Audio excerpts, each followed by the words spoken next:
Alright, time for some TheBokkelul action. He quotes me when I say, I don't think this is the kind of game I enjoy, really.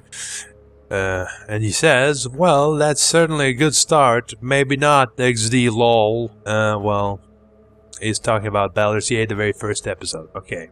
So to explain what exactly is there that I don't enjoy about Baldurs Gate, it's the type of the game. And at the moment, yeah, I do think I'm not really enjoying that aspect of it, but the rest of it is pretty okay, so I keep playing it. The problem with it is that it's kind of like semi-turn-based strategy game, really. More so than an RPG. Ultimately, yeah, everything will come down to randomness, but most of the time what's happening is, you know, you just need to orient yourself in a way where, you know, the enemy can only attack your tanks and stuff. It's about how you approach the enemy. Like, in the last session, which, like, you know, is like basically at the end of the 6 hours that I have yet to edit. So it's not even close to coming out. I have like a fucking epic battle where I have to strategize, like I have to... Obviously I die like a bunch of times. Use every single character in a certain way to ensure that I have the greatest chance of victory.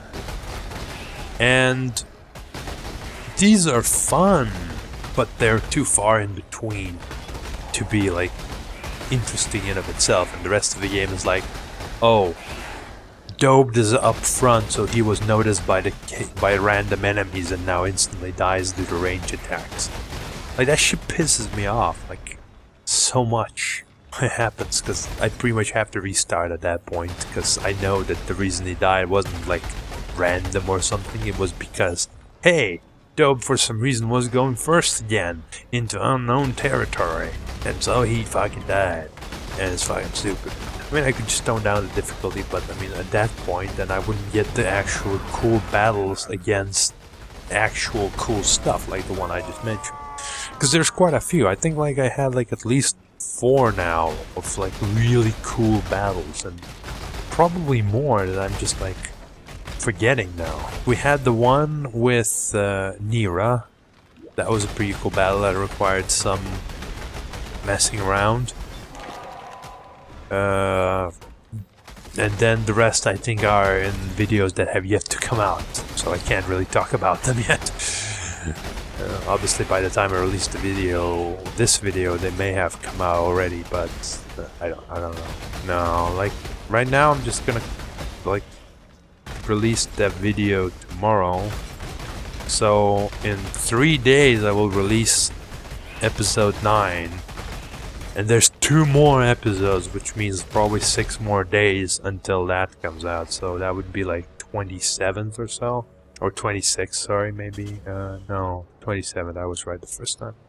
Yeah, so it's like fucking ages since the video I'm talking about the second battles. And then there's a bunch in the 6-hour footage still. So yeah, I don't know. I enjoyed those parts.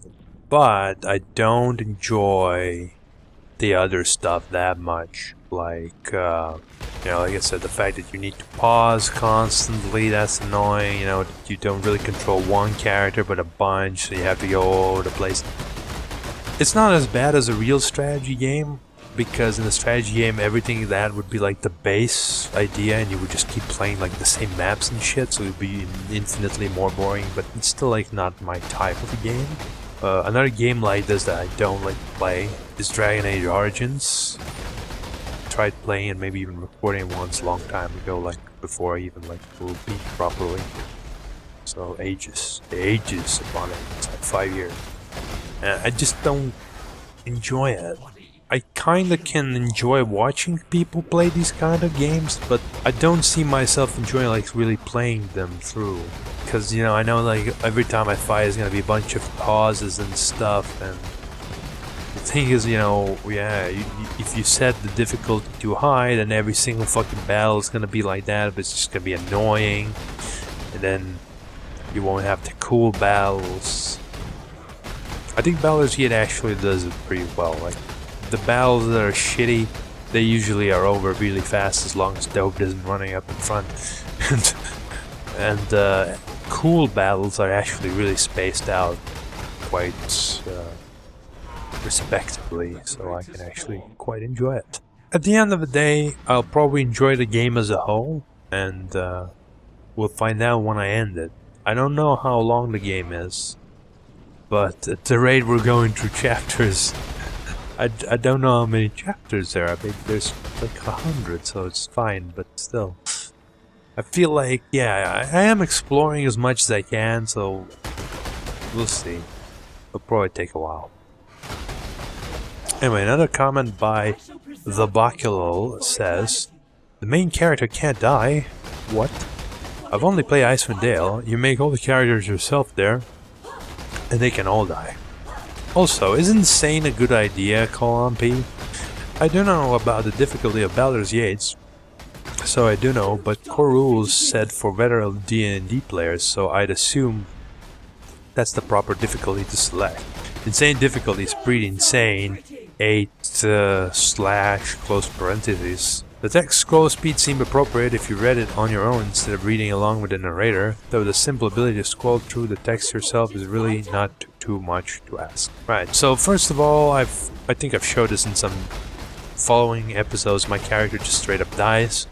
And when your main character dies, where it just dies or is chunked, which is different from dying, by the way, I'll explain in a moment, the game just instantly ends. You have to load the game. But that only happens with the main character. The rest of the characters, whatever, whether your own or the ones from the game, you can just fucking take them. Chunking is when you take so much damage when dying that it goes, you know, not to 0 health or not to like -1, but to -10 health. If you go to that health, your body explodes. I think it's happened a time or two, but obviously if that happens, I'll more than likely will just straight up load the game immediately, because I'm not having that.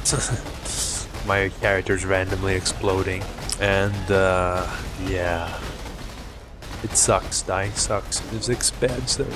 Is insane a good idea, you ask? No, not really, but I do want to emphasize again, I covered this in the previous comments reply, but I like the fact that there are these ridiculous battles where you have to pull like every single thing that you can to just win. You have to orient yourself, you have to use all the skills, you just have to attack the right targets.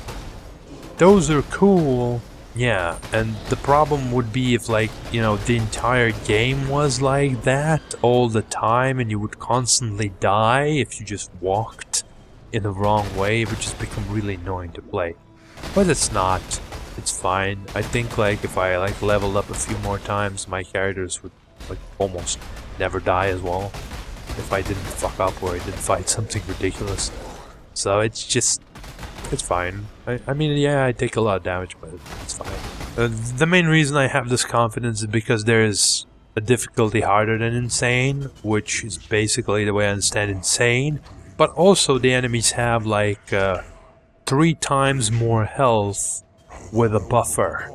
So like a rat that has like 1 health could suddenly have 240 or something health. That's probably not right.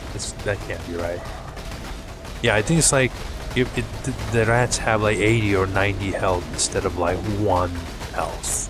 If you can beat the game at that difficulty, which may be really meant for characters that are already leveled up because you can import whatever characters you want. But still, if you can beat that difficulty, surely insane, in which you don't need to kill the character apparently 3 times over or more if you're early on in the game, should also be possible. So I think we'll be fine. I don't think any part of the game is going to be like impossible unless I like really underlevel it, which I might. So there we go. There's something to expect in the future, potentially just like hundreds of deaths in some fight just to get lucky enough to win, but we'll see. Yeah, I don't agree with the text scroll speed. The thing is, when you do have a narrator that talks, it completely distracts you. Like, I can't read that text while he's fucking talking in the background, and, you know, I keep like trying to find where he is instead of trying to read, and it's really upsetting. So I just end up listening to him and not reading at all. That's why I started like editing and slowing it down so people can in fact read. Scrolling through, I don't think that's, like, you know, necessary. I think just if the speed was correctly synced, this would not be a problem. And as I have displayed in my videos, it's not really hard to sync them. You just, like, slow them down a little. Easy game. Babachubchub says, "Please, will you have my babies?" Sorry. I'm not gonna buy your babies. I don't know why you're selling them. Or are you just giving them away for free? It's really odd and strange. I definitely have no interest. If I want babies, I'll just make my fucking own, like everybody else does, you know? I can do that, you know? It's not difficult. So thanks, but no thanks. ORiGiN says, jestes zjebany. Which... I don't know what the fuck that means, but let's find out. Let's see, English. Translate this for me. This is not a translation. Zjebany is not zjebany. What the hell? Google Translate this shit. Google Translate. You're fucked. That is not true. I have not been fucked. But good guess. I too would guess that I have been fucked. That would be wrong. Chocograph says thaco equals to hit armor class 0 or dice roll you need to be able to hit the armor. The lower the number, the easier it is for you to roll over it. Very dumb, but that's how it works. You want lower thaco for your weapon stats. As an example, if you find a +3 sword that allows you to subtract 3 points on your thaco, you'll see your thaco go down, which is good. It'll lower your thaco by 3. Or 2 if you already have a +1 sword, for example. I believe I'm right here, lol. You roll up to 20 and need to beat your thaco stat to hit the enemy, so lower thaco as much as possible.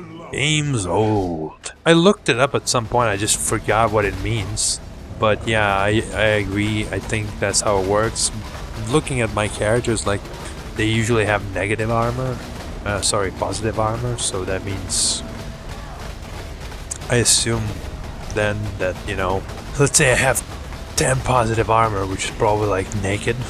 Then a character with 0 thaco would need to roll -10 to hit me, at least. Or something like that. There we go. I think I figured it out. Aha! Yeah, and usually thaco is like really high. Like I think I have like 18 or 17, which seems bad. But then you have to consider you have to take away the armor, which usually is really low. Sorry, like really high. Which is good. God damn it. So yeah, I think I understand the idea. Like, you know, yeah, lower as much as possible. The thing is that you can't usually adjust your thaco that easily, from what I've seen. Like, just about the only way is to find this kind of +3 sword, which turns out +3 swords don't just grow on trees, unless they actually do, and there's like this special tree somewhere in the game. We'll see. XxxRicky Sarkarxxx says, "Stop." No, I'm not gonna stop. Who dost thou think thou arest? I shall not be stopped by people telling me to stop. Haha. In fact, you should stop. You got a copyright claim. Meaning you probably infringe on copyrights, you bastard. I say this because I can see a video which says copyright claim followed by a bunch of random currency characters. Well, in the name of some person that told me something in Polish. Jestes zjebany. Yeah, there we go. Anyway, that's it for the comments for now. Thank you guys for watching, and see you later.